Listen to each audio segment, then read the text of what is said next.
kicked out of the church. Oh my God. That wedding must have been lit. It was fun. I don't know what went wrong. I was having the time of my life. And then the next thing I know, it's like, everybody out, clear out. To this day, I'm not sure. We all scattered. Fun wedding, memorable. Another article I found called How to Have a Feminist Wedding out of The Guardian talked about that things I, as an unmarried woman, had no idea about, including bridal underwear. Brides right in about that. And the constant question about when wedding dress, how much weight are you planning to lose? You also be charged extra for any alterations due to, quote, last-minute weight loss.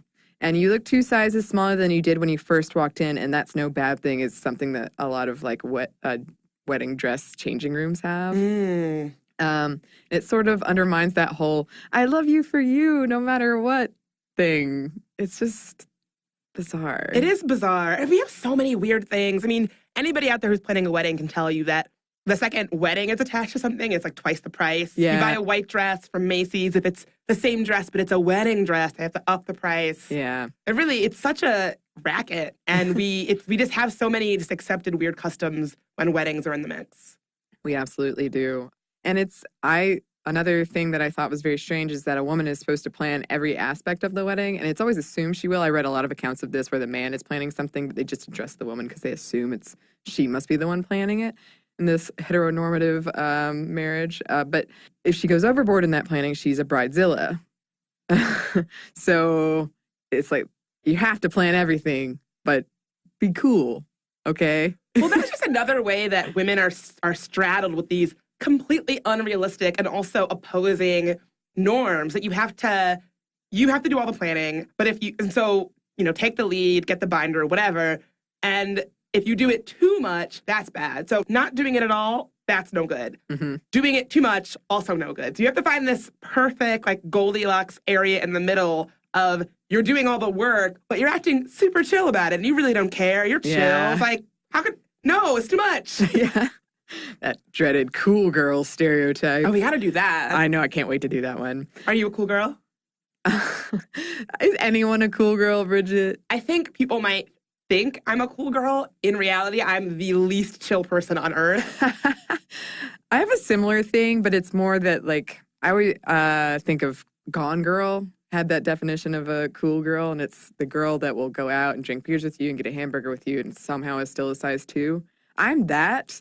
And that I'm like eating way too much and drinking too much with people. But when I'm home, I'm like super healthy and very tame. So my outward, like, social presentation, I guess, is the cool girl. But I'm not, because I don't know that exists. Yeah, I'm in that definition. I am cool girl in that I will go to a dive bar and drink you under the table, but I will complain the entire time while I'm there, and it will not be chill at all. The uncool girl. Yeah, I'm happy to be that. That's fine. Yeah, that's great. So in the U.S., as of 2017, a divorce takes place every 36 seconds, 40% of marriages. So how in the world are people making this work? How does one be married? And to answer this question, we are getting to the interview portion of the show. We're speaking with Jo Piazza, who has done a lot more research on this than either Bridget or I have. She's written a book called How to Be Married, as we mentioned. And in her words, she wrote it because as a 34-year-old feminist, I had no idea how the F to be married, to be a wife, and a partner. I tried to explore the concept of how to be a wife and a feminist and how to have a marriage of equals. So we're going to take a quick break for an ad, and then we'll jump right into the interview. If you listen to podcasts as much as we do, you've definitely heard now with Jo Piazza. Thank you so much for joining us, Jo. Thank you guys for having me. So first off, a tough question. Can you tell us a little bit about yourself?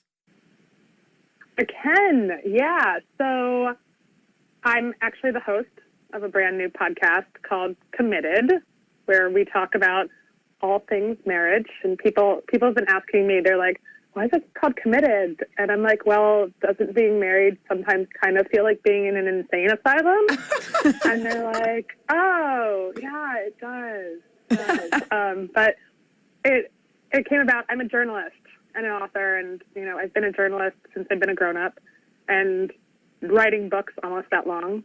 And when I got married, I was kind of old, I was on the geriatric side for most of America, which isn't that old for other people, but I was 35, and I was the last of my friends to get married. So I was kind of like the Jennifer Aniston of my friend group.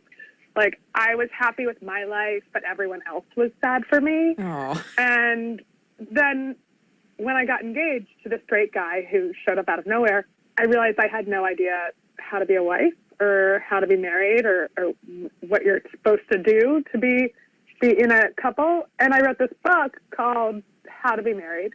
I still don't know if I love the title, but that was the title, where I asked women all over the world, how the hell do I do this?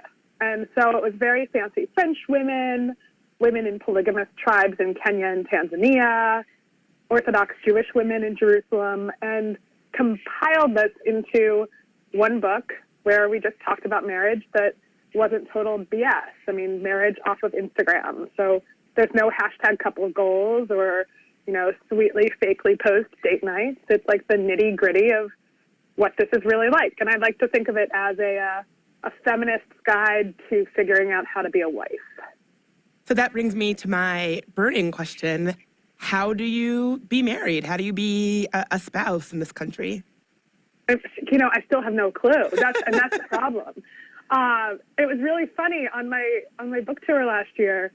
People kept billing me as a relationship expert, and I'm like, oh no. Anyone who calls themselves a relationship expert probably doesn't know anything, and they're definitely divorced. I'm just a journalist who was asking the questions, and I have a lot of answers, but I don't have all of the answers. The one thing that I found out that was really interesting is that we have way too many expectations around marriage in this country. And it comes out of the fact that we're kind of schizophrenic about what marriage even means now, because it's changed so much from what it's meant for all of human history, which was essentially just a legal way for a man to get a female slave. It was transactional in nature. So romantic, right? But it's true.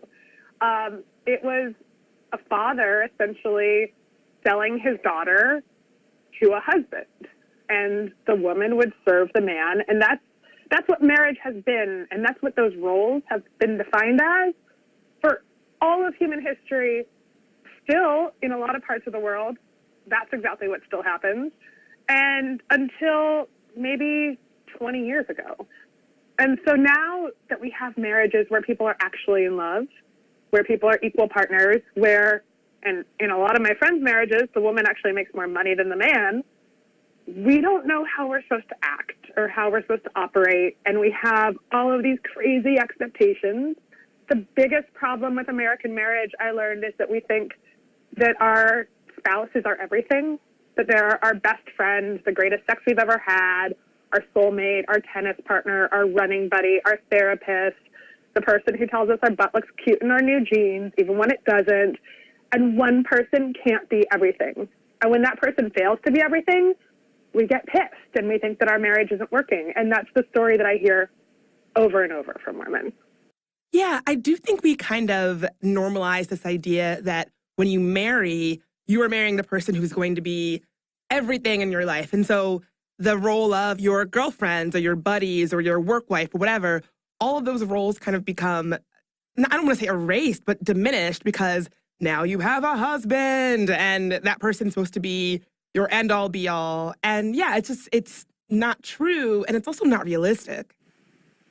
No, and it's not healthy. And pop culture does nothing but promote that idea. I mean, The Bachelor is still one of the highest rated shows on network television. And even Sex and the City, which billed itself as being this feminist phenomenon, 3 of the 4 characters on that show ended up married by the end of the series. And frankly, Samantha was the only one who was allowed to not be married because she was, quote unquote, the slut. Like, we're still a culture that says marriage is going to fix everything. All you need is a husband and all your problems are going to go away. Yeah, and to go back to your Sex and the City example, even at the end of the series, they kind of seem to be flirting with the idea that her and who's the really hot guy she was dating? Jarrett. Smith Jarrett? Yeah, right? they kind of teased the idea that she had found her, quote,